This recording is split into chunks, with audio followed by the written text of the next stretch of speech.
আৰু যোৱা 4.5 বছৰ 5 বছৰ মইতো একেটাই কাম কৰি আছোঁ যে 6 শিডিউল সফল হওক, ট্ৰাইবেল বেল্ট এণ্ড ব্লক সফল হওক, লগতে বাকী জনগোষ্ঠীৰ ৰাইজেও মাটিৰ অধিকাৰখিনি পাওক। বেলেগ অধিকাৰ বেলেগ কথা, মাটিখিনি পাওক।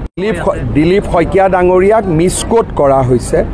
ট্ৰাইবেল বেল্ট এণ্ড ব্লক অসমত গোপীনাথ বৰদলৈ ডাঙৰীয়াই বনাইছিল আৰু আমি সকলো মিটিঙতে ট্ৰাইবেল বেল্ট এণ্ড ব্লকক সমৰ্থন কৰোঁ। 6 শিডিউল অটল বিহাৰী বাজপেয়ী ডাঙৰীয়াই বনাইছিল, আমি অটল বিহাৰী বাজপেয়ী ডাঙৰীয়াক সন্মান কৰোঁ।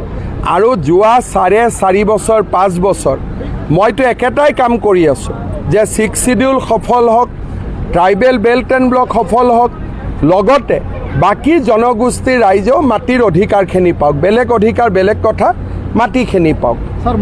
এইটো কামৰ কাৰণে লাগি আছোঁ। গতিকে ইয়াতে সিদিনাখন দিলীপ শইকীয়াই কিবা কৈছিলে, কিবা বুজি গ'ল। গতিকে মই ভাবোঁ যে এই বিষয়টোক লৈ ৰাজনীতি কৰা উচিত নহয়, কাৰণ সকলোৱে জানে যে বিজেপি জনজাতীয় ৰাইজৰ লগত আছে, সেই কথাটো সকলোৱে জানে। ইয়াত আৰু বিতৰ্কৰ কোনো স্থান নাই। আৰু লেণ্ডত ইলেকশ্যন হ'ব, ইলেকশ্যনৰ এটা ৰিজাল্ট ডিক্লেয়াৰ হ'ব। গতিকে বড়ো ৰাইজে বা বড়োলেণ্ডৰ ৰাইজে কাক মৰম কৰে এইটো আমি ইলেকশ্যনৰ পিছতহে গম পাম। গতিকে আমাৰ স্থিতিটো হ'ল আমি কাৰো বিৰুদ্ধে এটা শব্দও নকওঁ। হাগ্ৰামা মহিলাৰী BPFৰ বিৰুদ্ধে একো নকওঁ। UPPL NDAৰ মেম্বাৰ, UPPLৰ বিৰুদ্ধে প্ৰমোদ বড়ো, UG ব্ৰহ্ম সকলো আমাৰ সতীৰ্থ, এটা শব্দও আমি কাৰো বিৰুদ্ধে নকওঁ। মনোৰঞ্জন মহম্মদ টিকেটৰ দৌৰত আগত আছে। ৰাইজেও কৈছে মনোৰঞ্জনক টিকট দিব লাগে বুলি, কিন্তু দিয়া নিদিয়াইতো দিলীপ শইকীয়াই সিদ্ধান্ত ল'ব। কিন্তু ৰাইজক মই সুধিছিলোঁ কাক টিকট দিব লাগে, চবেই কৈছে মনোৰঞ্জন ব্ৰহ্মক দিব লাগে। এতিয়া বাকী সিদ্ধান্ত দলে ল'ব। মই ভাবোঁ যে ৰাইজে এইবাৰ আমাক বহুত মৰম কৰিব। এতিয়া কিন্তু ইলেকশ্যনটো আমি জেদত খেলা নাই। গতিকে একেবাৰে যেনেকৈ বিধানসভাত কংগ্ৰেছৰ লগত খেলোঁ, যুঁজি বাগৰি চব কষ্ট কৰি ইলেকশ্যন খেলোঁ, কাৰণ কংগ্ৰেছ আমাৰ শত্ৰু। BTRত আমাৰ শত্ৰুটো কোনো নাই, সকলো বন্ধু। গতিকে ইয়াত আমি নিৰ্বাচন মৰমৰ মাজেদি খেলিম, সমন্বয়ৰ মাজেদি খেলিম, শান্তিৰ মাজেৰে খেলিম। মই গোটেই 40টা সমষ্টিতে যাম, ৰাইজক সুধিম। 20 আগষ্টলৈকে মোৰ গোটেইকেইটা সমষ্টিত যোৱা হৈ যাব। 21 তাৰিখে আমি সিদ্ধান্ত ল'ম কেইটা সমষ্টিত ইলেকশ্যন খেলিম। আৰু যোৱা 4.5 বছৰ 5 বছৰ মইতো একেটাই কাম কৰি আছোঁ যে 6 শিডিউল সফল হওক, ট্ৰাইবেল বেল্ট এণ্ড ব্লক সফল হওক, লগতে বাকী জনগোষ্ঠীৰ ৰাইজেও মাটিৰ অধিকাৰখিনি পাওক। বেলেগ অধিকাৰ বেলেগ কথা, মাটিখিনি পাওক। দিলীপ শইকীয়া ডাঙৰীয়াক মিছকোট কৰা হৈছে। ট্ৰাইবেল বেল্ট এণ্ড ব্লক অসমত গোপীনাথ বৰদলৈ ডাঙৰীয়াই বনাইছিল আৰু আমি সকলো মিটিঙতে ট্ৰাইবেল বেল্ট এণ্ড ব্লকক সমৰ্থন কৰোঁ। 6 শিডিউল অটল বিহাৰী বাজপেয়ী ডাঙৰীয়াই বনাইছিল, আমি অটল বিহাৰী বাজপেয়ী ডাঙৰীয়াক সন্মান কৰোঁ।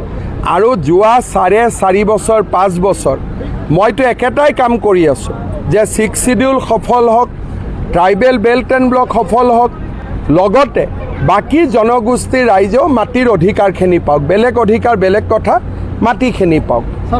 এইটো কামৰ কাৰণে লাগি আছোঁ। গতিকে ইয়াতে সিদিনাখন দিলীপ শইকীয়াই কিবা কৈছিলে, কিবা বুজি গ'ল। গতিকে মই ভাবোঁ যে এই বিষয়টোক লৈ ৰাজনীতি কৰা উচিত নহয়, কাৰণ সকলোৱে জানে যে বিজেপি জনজাতীয় ৰাইজৰ লগত আছে, সেই কথাটো সকলোৱে জানে। ইয়াত আৰু বিতৰ্কৰ কোনো স্থান নাই। আৰু লেণ্ডত ইলেকশ্যন হ'ব, ইলেকশ্যনৰ এটা ৰিজাল্ট ডিক্লেয়াৰ হ'ব। গতিকে বড়ো ৰাইজে বা বড়োলেণ্ডৰ ৰাইজে কাক মৰম কৰে এইটো আমি ইলেকশ্যনৰ পিছতহে গম পাম। গতিকে আমাৰ স্থিতিটো হ'ল আমি কাৰো বিৰুদ্ধে এটা শব্দও নকওঁ। হাগ্ৰামা মহিলাৰী BPFৰ বিৰুদ্ধে একো নকওঁ।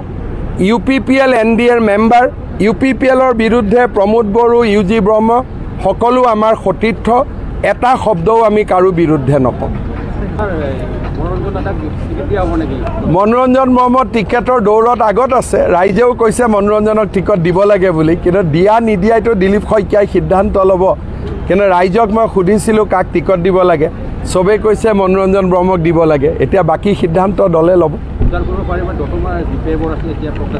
মই ভাবোঁ যে ৰাইজে এইবাৰ আমাক বহুত মৰম কৰিব এতিয়া কিন্তু ইলেকশ্যনটো আমি জেদত খেলা নাই গতিকে একেবাৰে যেনেকৈ বিধানসভাত কংগ্ৰেছৰ লগত খেলোঁ যুঁজি বাগৰি চব কষ্ট কৰি ইলেকশ্যন খেলোঁ কাৰণ কংগ্ৰেছ আমাৰ শত্ৰু বিটিআৰত আমাৰ শত্ৰুটো কোনো নাই সকলো বন্ধু গতিকে ইয়াত আমি নিৰ্বাচন মৰমৰ মাজেদি খেলিম সমন্বয়ৰ মাজেদি খেলিম শান্তিৰ মাজেৰে খেলিম